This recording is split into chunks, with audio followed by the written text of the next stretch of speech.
Hello, hello, hello, hello. This is your girl, Dr. Stephanie D. Barnes, bringing you the word from SDB. I am Dr. Stephanie D. Barnes, CEO of C-Suite Women's Network, where I work with women and a few good men to help them be the CEOs of their lives. And being the CEO of your life means that you are making the decisions to create the life you desire and deserve. And I am bringing you day 3 of the 5-part series, Are You a Boss or Are You Just Bossy? What is your leadership bringing to the yard? And we have been exploring in this series the concepts of being a great leader. And what does it mean to be a great leader? Not just being a boss, wearing the title, having the t-shirt, showing up, hello, but making sure that you are actually showing up in a way that makes others want to follow you, that makes others want to be a part of whatever it is that you're doing. Because remember, if you are out there and you don't have any followers, no one is with you, you're not a leader. You have to have a team in order to lead. Even though, of course, you lead yourself, you lead from where you are, we want to talk about leading, whether that is on the job, out in the community, in your own business. You have to embrace really, truly being a boss. And of course, being a boss stands for being the boss you want, owning your professional and personal SWOTs, seeing your vision for your leadership, and setting your mind on inspiring others through your behaviors and actions. So thank y'all so much for joining. And I hope that you have caught the first 2 series, or the first 2 parts of the series. On day 1, we discussed what does it mean to be a boss, and being a boss truly means being a leader. On day 2, we talked about being the boss you want, and I challenged you to think about the bosses you've had, those that you've liked, those that you can't stand, but what did you learn from them to help you to be a better leader? Because regardless of the kind of boss they are, you can always learn from them and be better than the bosses you've had in the past. So we want to get you ready for not just signing the back of the check as an employee, but signing the front of the check as a CEO. And that may literally be the CEO of your own business.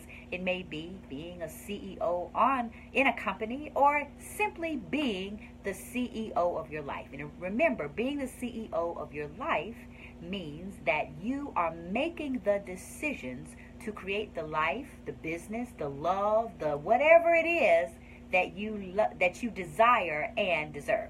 So on day 3, what I want to talk about is owning your personal and professional SWOTs. Now, what is a SWOT, you may ask?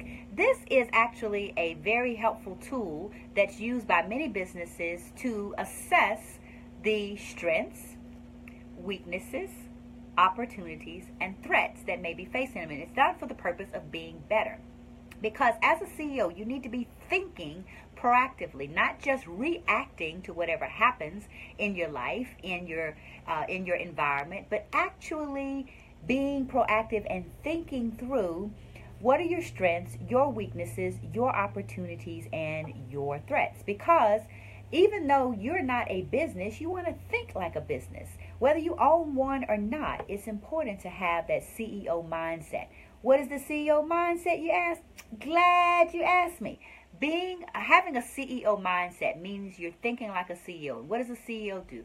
A CEO comes up with an idea, develops a strategy, works with a team to execute that strategy, and inspires that team to want the strategy to come to fruition even more than they do. So they work on execution.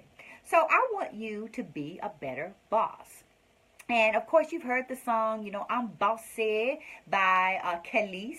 And she's talking about her milkshake bringing all the boys to the yard. But we want your leadership to bring the things you desire and deserve to your yard, right? So let's talk about owning your personal SWOTs, your personal strengths, weaknesses, opportunities, and threats.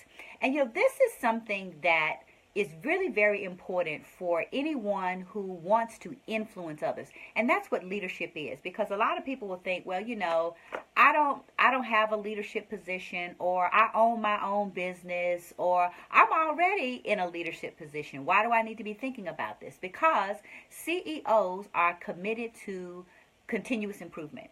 And they know that they do not exist in a static environment. They exist in a dynamic environment. And so, as a leader, as an influencer, you have to be dynamic. You can't be stagnant. So you've got to constantly be thinking about, how are you going to evolve? And it begins with understanding, first of all, what are your strengths? What are the things that you are strong at doing every time? The things that you're consistent in. So one of the things I encourage you to do, this is a great exercise. You can get out a piece of paper and you just draw like your 4 quadrants, four spaces. And at the top, top left, put strengths. At the top right, put weaknesses. At the bottom left, put opportunities, and at the bottom right, put threats. So again, that's strengths, weaknesses, opportunities, threats. And it may be the other way for you because you're looking at me. So maybe strengths, weaknesses, opportunities, threats. But you get the idea. But what I want you to do is truly go through this exercise and list out, what are your strengths? What are the things that you excel at doing, that you're consistent in, people recognize you for? What are they? Why is it important to recognize this? You cannot evolve what you don't know if you don't know where to begin, right? And you can't improve what you've not acknowledged. So when you know what your strengths are, first of all, that's your default in terms of what you do. And it also allows you to acknowledge who you are and what you do. So that's the first thing, acknowledge your strengths. The second thing is to acknowledge your weaknesses. Now, this may not be pleasant, but it is so very important because, I know my weakness is organization. I'm organized to some extent, but if you looked at my desk, it doesn't look organized at all, right? And I have weaknesses around my time management. I get lost in time. I'm always late, not because I'm trifling, just because I'm always doing too many things at one time. My temper is a weakness. So that is something that I have learned is a weakness, and so it's something that I work on. So again, it's really very important. And this is not saying that I am weak, but it is acknowledging my opportunities for improvement. So if you really don't want to call it weaknesses, strike through that and put opportunities for improvement. This is very critical because if you don't acknowledge where you need improvement, then you aren't able to empower yourself with getting help. And the thing is, when you know you're weak in an area or you have an opportunity for improvement in an area, that gives you the opportunity to then partner with people. Because remember, you're a CEO. You're thinking like a CEO, thinking about a team. It allows you to partner with people who can leverage their strengths against your weaknesses. And together you are just, boom, very powerful. So that's the really important thing to do. Then you want to identify what are your opportunities. Now, again, if you look at your weaknesses, those truly are opportunities. These are areas that you can improve upon. But it may be things that if you were to just cultivate certain talents, if you were to connect with certain people, if you were to engage in certain activities, you would be able to strengthen a strength, to shore up a weakness, or to create something new for yourself. So it's good to do that. And then in the threats category, these usually are external factors that threaten your ability to lead. It could be things going on in your industry. It could be your weaknesses, right? Your weaknesses can truly be threats. So you want to think through that as well. So it's really important to acknowledge these things because you cannot fix what you will not face. That's a writer downer. Hashtag that. You cannot fix what you will not face. And so being a boss, being a leader is facing the things that you need to face in order to be better. Okay? So that's something that's really important. So that's the strengths, weaknesses, opportunities, and threats exercise. And this is something that I encourage you to do at least once a year, then revisit it at least once a quarter. Because again, if all you do is, just like with performance evaluations on a job, I mean, how helpful are they in that you do them one time, usually you do them one time a year. So that means you're screwing up the rest of the year and you haven't had an opportunity to fix the stuff that had somebody told you about, or had you, been critically thinking about, that you could have been improving upon throughout the year. So the same thing for yourself. This is a performance improvement, performance evaluation rather, for yourself. So this is something that I encourage you to do.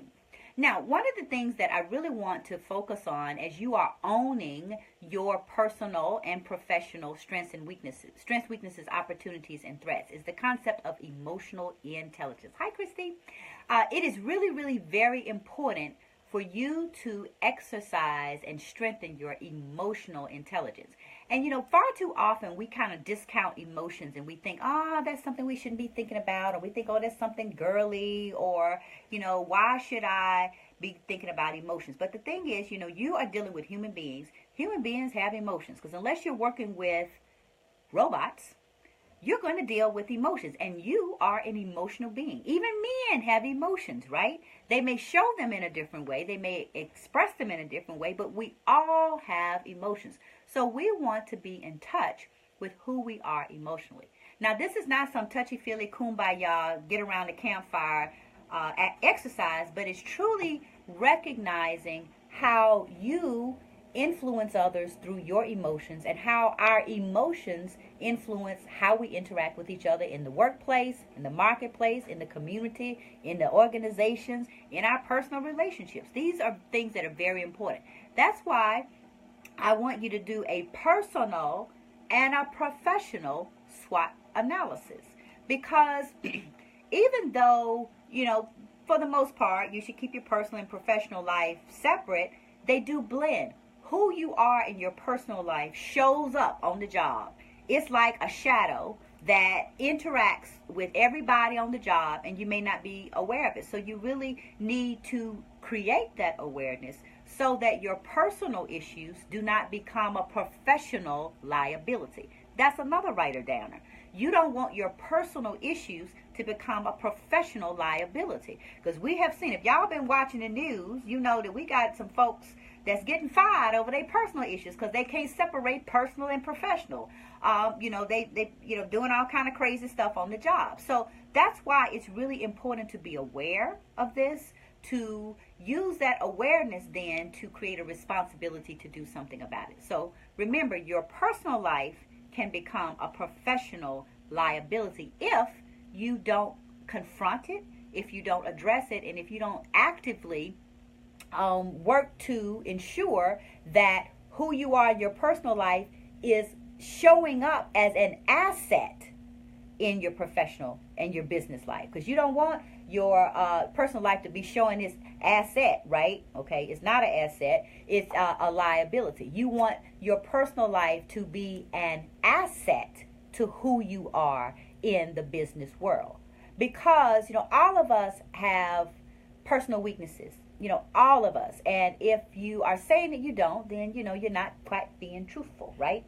So we want to be honest about who we are as an emotional human being, as the personal issues that we're dealing with, so that we don't allow our personal deficiencies to crash, burn, blow up, obliterate all of our business gains. Because again, if you've been watching the news, you are seeing a lot of people literally losing everything they've worked for because they haven't gotten their personal issues in check. So this is really very important. So what I want to talk about is emotional intelligence. And this is truly one of the areas where you can turn the switch from being bossy to being a boss. Because remember, being bossy is just ordering folks around, barking orders. You're all caught up in the authority and the position. Being a boss is being a true leader using your influence, where your influence begins with your relationships. You cannot influence someone with whom you do not have a relationship. Okay, and it may be a virtual relationship, but there's some kind of personal connection.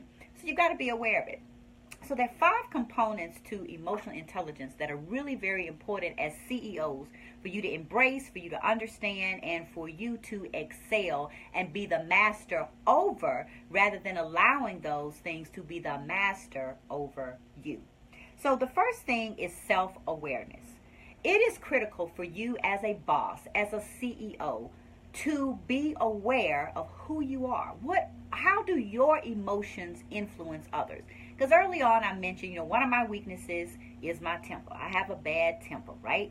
So one of the things that I had to come to terms with is how my emotions were influencing my team, the people that I wanted to influence, in a negative way.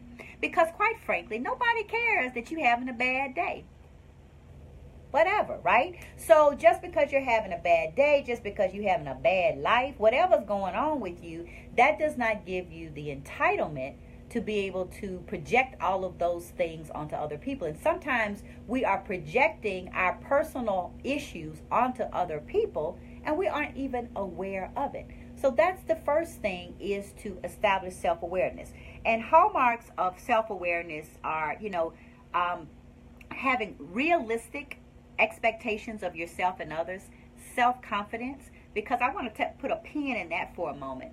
If you want to know who are the most insecure people in your workplace, in your organizations, in the church, at your house, you want to know who are the most insecure people, they are the biggest bossy people, right? Because they are trying to assert power over others because they feel powerless. And sometimes we do that, and we need to get those emotions in check and understand when we are projecting our issues onto other people. Because here's something that you need to realize. As a CEO, you don't have the right to create emotional landfills in the workplace and marketplace. And emotional landfills is basically when you dumping all your ish, right? Y'all know what that stands for. You dumping all your ish on other people.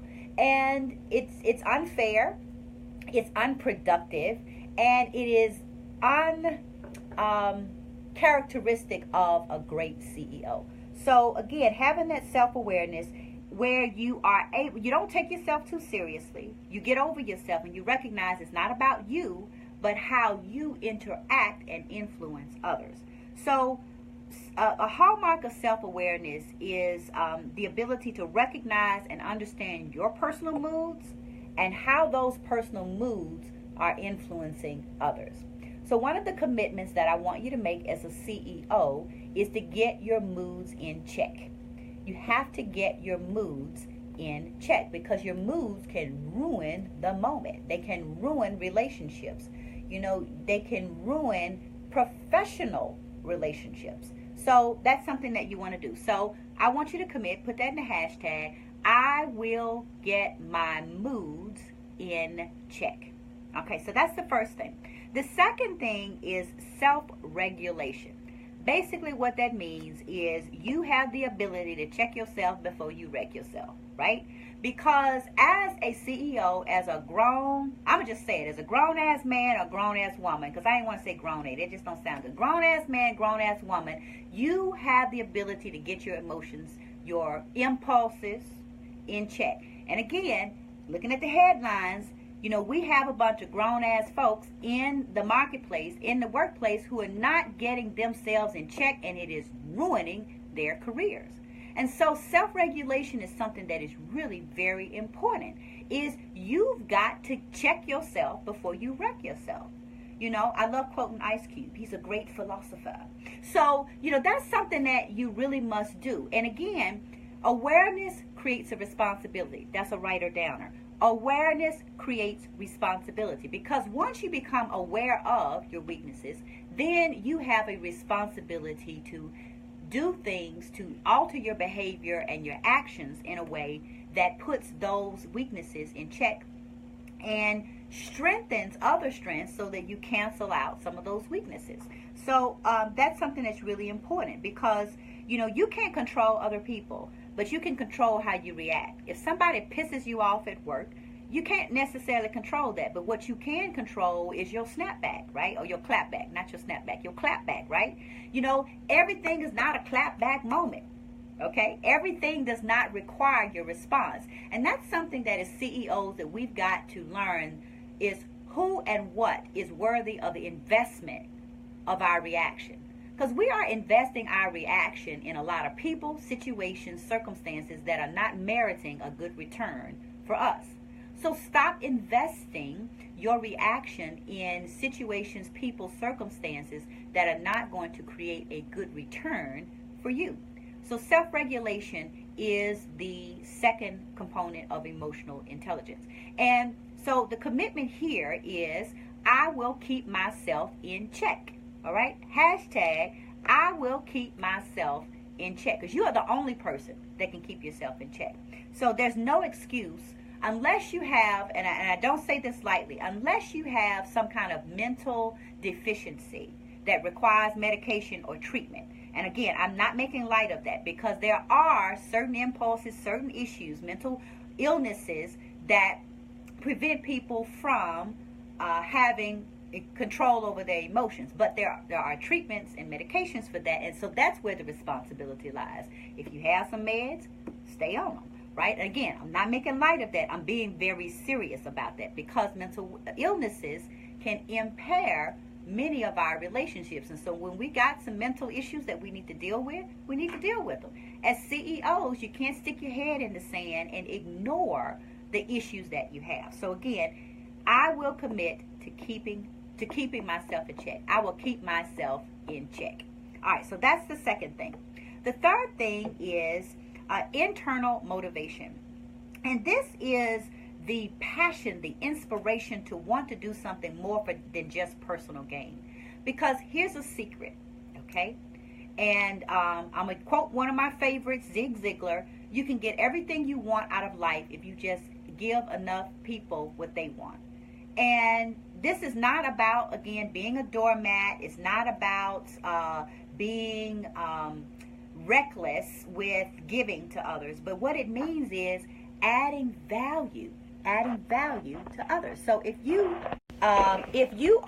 don't keep yourself in check, if you don't add value to others, then they are not going to want to do anything for you. It's all about the with them. All of us as human beings are geared to want to meet our personal desires. It's survival. It's in our DNA, self-survival, right? So we're all interested in what is in it for me. So as a leader, you've got to always be aware of what is in it for your team. Because if all they hear is me, this is going to make me great, I'm the greatest. Yeah, you want to be like Muhammad Ali and say I am the greatest because affirmations are really very important. But when you get to that team, it ain't about you. It's about what are we going to do together and how are we going to accomplish a shared goal. So you've got to have that internal motivation that is concerned with more than what's in it for you. So the third commitment is I will be committed to something greater than myself. I will be committed to something greater than myself. Because if you want to be successful as a CEO, you must be committed to something greater than yourself. Because even products that are out there in the market is more than just about the product. It's what is the product doing for the people in the marketplace, right? You're not going to buy Nike tennis shoes just because you like Nike. There's something of value in Nike. You're not going to go to Starbucks. You're not going to buy Apple just simply because Apple wants you to buy it. Apple has created a value that you see for yourself, and that's why you invest in their products. Same thing as a CEO and as a leader in any situation, especially in volunteer organizations. If you are working with volunteers who are giving you their time for free, you're not paying them, you truly need to work on wanting something for a reason other than your personal issues, your personal gain. It's got to be shared vision. So, number 3, I will be committed to something that is greater than myself. So the fourth thing in emotional intelligence that you must have is empathy. Now, this is something that is really very important, and leaders often have a hard time balancing empathy with being objective. And what empathy simply means is this: you are aware of others' emotions. You are aware of other people's issues, and you're responsive to it in a way that increases the effectiveness of the relationship. So you need to know you cannot lead who you do not know. Okay? You cannot lead who you do not know. So you've got to know the people that you're trying to serve, that you Oh, that's my neighbors upstairs. It's this little boy upstairs, and he keep running up and down the hall, making me think somebody's banging at my door. But anyway, it's this little boy upstairs. Scared the devil out of me. So anyway, you want to make sure that you are, responsive to the people who you want to serve. And you need to know them. What motivates them? What demotivates them? What pisses them off? Because there's some things that we're doing every day that's pissing folks off, and we're wondering why they won't buy our products, why they don't want to work with us, why they don't want to sit next to us. We're wondering all of these things, and it's because we're not being aware of other people's emotions. Read body language, because people will tell you when they don't like you. If they stiffen up, they looking at you all crazy, there's a reason for it. And as a CEO, you've got to have that real dialogue with them to ask, okay, I see that you look a little tense. What's going on? Why don't you talk to me? Because sometimes the conversation is more important than what it is you're trying to do. And they have a barrier up because of something personal that's going on. Now, again, you've got to be careful with this, because some personal lines you don't need to cross. And this is not about getting all up in other people's business in an inappropriate way. But what it is being aware of other people to the extent that you care enough about them to be concerned with whatever's going on. Because sometimes people just need a moment to be heard, and then after that, they're fine and they can get back to business. So it's really important to become, and this is particularly, I think, difficult. In my experience, I have found that working with men, it's difficult for them to be empathetic because, they tend to kind of shy away from emotions. So this is not about crying with folks. You don't need to get any Kleenex out. You don't need to hold anybody's hand. What you need to do is just simply be aware of what's going on with someone personally, so that their personal issues don't impede your business objectives. So here's the commitment number 4 is I will care about the people I work with. I will care about the people I work with. And you've got to care. Because again, as a leader, or I want to say like this, I will care about the people I lead. Because you may not be working with them. It may be in different instances. But you've got to care, because if people don't think you care about them, or they think that you're just in it for yourself and you don't really care about what happens to them, they're not going to have that motivation to want to help you do anything. So you've got to care. So the commitment number 4 is I will care about the people I lead. And then the last thing with emotional intelligence is social skills. Y'all, you got to deal with people. Now, a lot of people don't find this hard to believe, but I'm actually an introvert, right? I'm online and I'm out in the public all the time doing stuff, but I'm actually an introvert. I won't say that I don't like people, but, I'm better in my own space, right? It requires a lot of energy to interact with people because that's not my natural thing, right? But the thing I had to figure out, because I'm actually very shy, right? And the thing I had to figure out when I was a law student was that if I wanted to be successful as a lawyer, I was going to have to talk to people. So I was going to have to get over being shy and just put myself out there. And so you've got to interact with people. How can you serve people and you won't even talk to them? You can't even, interact with them. And so if you are an introvert, it requires more energy, but it is something that is necessary. And introverts interact in different ways than extroverts. Extroverts, they love the social interaction. Social interactions actually take a lot out of me. I am energized by them, but it's still not a natural thing for me because I'm naturally an introvert. So again, that is something that I am aware of. That is, I wouldn't say that's a weakness, but it's not a strength. Okay. So the strength of being an introvert is I'm very introspective. I'm very observative. I'm very um I'm very sensory. So I take in a lot of what's going on. That is a strength of being an introvert. A weakness of being an introvert is sometimes I keep all that stuff to myself, because a lot of people who don't know me may think, that I'm not social because I think a lot. All right. But can't nobody read my mind. Y'all don't know what I'm thinking unless I talk to you. Right. Same thing for you. Whatever it is, you got to talk to people. And, we often undervalue the value of social capital.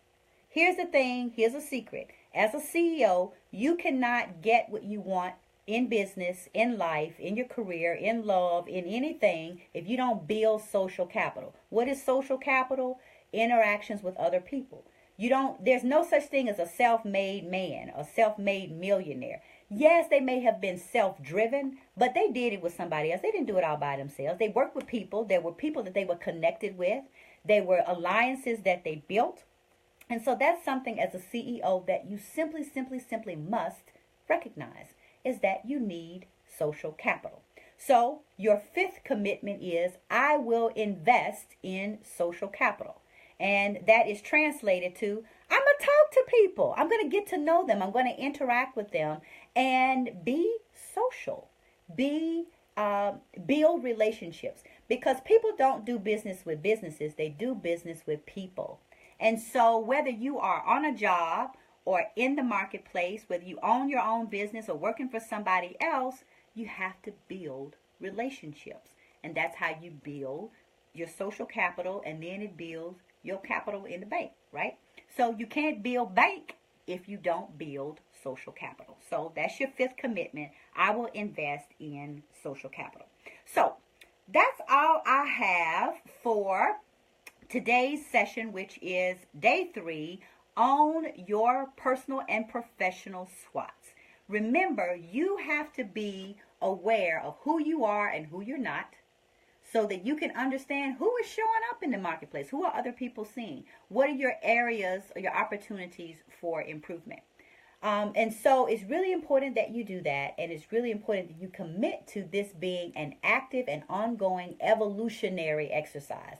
It's not something you do once a year and forget about it. It's something that's continuously a part of your personal development. So read books, go to conferences, get a coach, get an accountability partner. Work with somebody, build that social capital so that you can build yourself up as a boss. So that's all that I have for today. Remember that you've got to address your strengths, weaknesses, opportunities, and threats.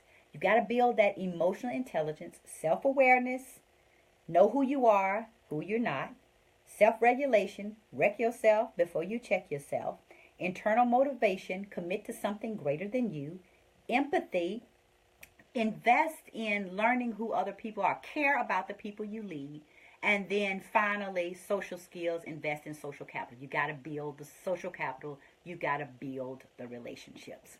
So this is day 3, and on day 4, we will talk about seeing the vision for your leadership. Because remember, we want to be a boss. Be the boss you want. Own your personal and professional SWOTs. See your vision for your leadership, and set your mind on inspiring others through your behaviors and actions. Well, this is your girl, Dr. Stephanie D. Barnes, CEO of C-Suite Women's Network, where I work with women and a few good men to help them be the CEOs of their lives. And being the CEO of your life means that you are making the decisions to create the life you desire and deserve. So with that, I'm going to say peace out. And I do want to share, if you want to engage in this exercise and you need a little bit more accountability than doing it on your own, and you'd like for me to help you with going through and assessing your strengths, weaknesses, opportunities, and threats, you can text me at 228-238-7997. Again, that's 238-7997.